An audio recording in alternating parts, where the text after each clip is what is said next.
You are alive, but the systems that kept you alive are gone.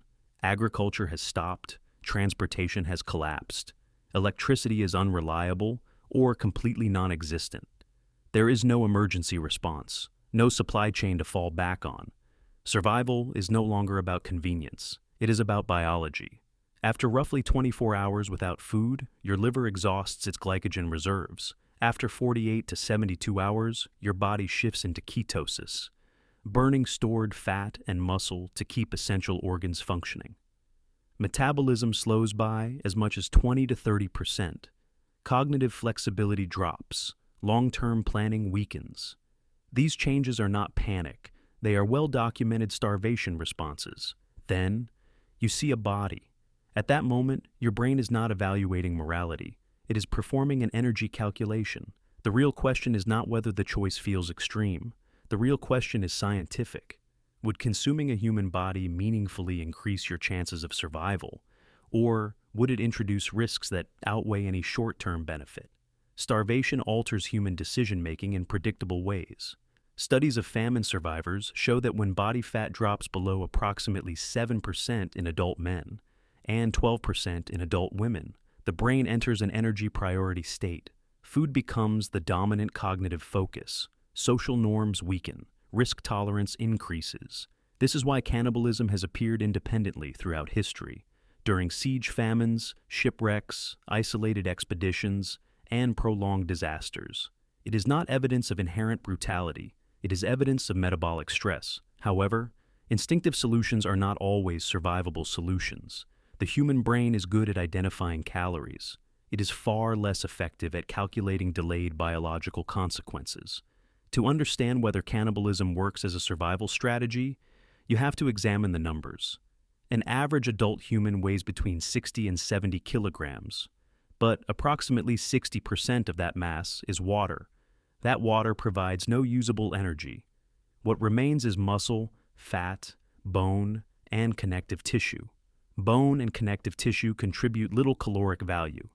Muscle provides protein, but protein alone cannot sustain long-term survival. In a lean adult, total usable energy from fat and muscle may range from 80,000 to 130,000 kilocalories.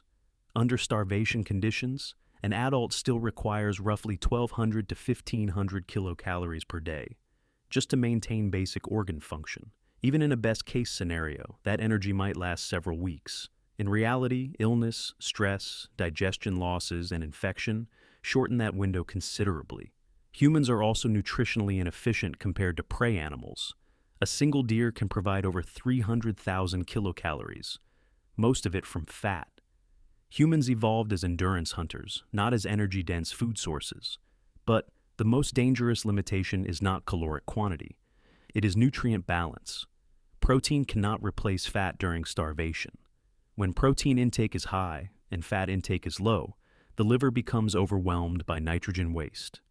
This condition is known as protein poisoning, sometimes called rabbit starvation.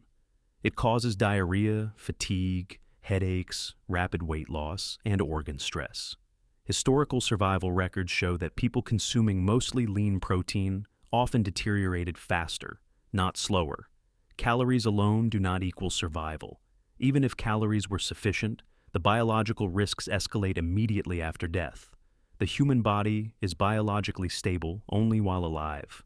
Once circulation stops, oxygen supply ends. Cells lose pH balance. Internal bacteria begin spreading uncontrollably. Within minutes, cellular repair stops. Within 6 to 12 hours, gut bacteria migrate into surrounding tissue. Within 24 hours, microbial populations increase exponentially, even in cold environments. Cooking reduces some bacterial threats. It does not sterilize tissue completely.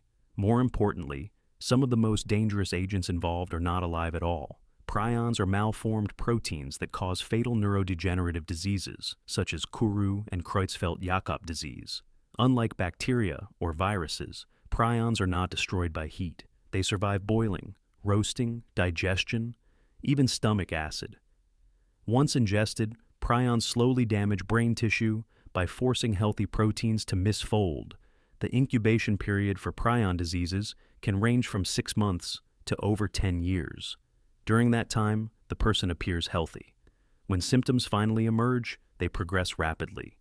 Loss of coordination, cognitive decline, tremors, complete neurological failure. Death typically occurs within 6 to 12 months of symptom onset. There is no cure, no treatment, no recovery. This delayed effect is what makes cannibalism especially deceptive as a survival strategy. People believe they survived because consequences do not appear immediately. In reality, the damage has already been done. Historical survival data supports this pattern. Cannibalism occurred most often when isolation lasted weeks or months, and no alternative food sources remained. However, long-term outcomes were consistently poor. Survivors frequently suffered chronic illness, neurological symptoms, severe psychological trauma, and continued mortality after rescue. In many cases, deaths occurred months after the famine ended, not during it. Cannibalism did not resolve the survival crisis. It transformed it into a medical one. Survival is not only biological, it is social. Humans survive disasters through cooperation. Trust, coordination, and shared labor significantly increase survival probability.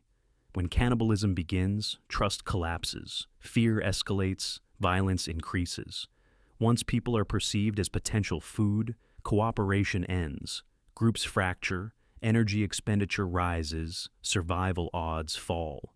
This is not a moral argument. It is a statistical one. Under total food deprivation, the human body follows a predictable timeline. During the first 3 days, glycogen is depleted. From day 4 to week 2, fat loss accelerates and muscle breakdown increases. Between weeks 3 and 6, immune failure and organ stress become common. Beyond 6 weeks, mortality risk rises sharply. Survival depends far more on water access, micronutrients, infection control, and group stability than on extreme calorie sources. Cannibalism does not solve these variables. Some people attempt to justify exceptions: natural death, one-time consumption, extreme emergencies. From a biological perspective, the risks remain unchanged. Disease transmission, psychological damage, and social collapse do not depend on intention. There is no safe version of cannibalism, only delayed consequences. From a survival science perspective, cannibalism is an inefficient calorie source, a high-risk disease vector, a predictor of psychological trauma, and a catalyst for social collapse. It does not meaningfully improve survival odds beyond the very short term. In many cases, it reduces them. True survival is not about how extreme a choice feels. It is about understanding which decisions quietly remove your future. Collapse does not announce itself. It forces decisions before you understand their consequences. If you want survival content based on biology, history, and real data, subscribe. Because the most dangerous survival myths are the ones that sound logical.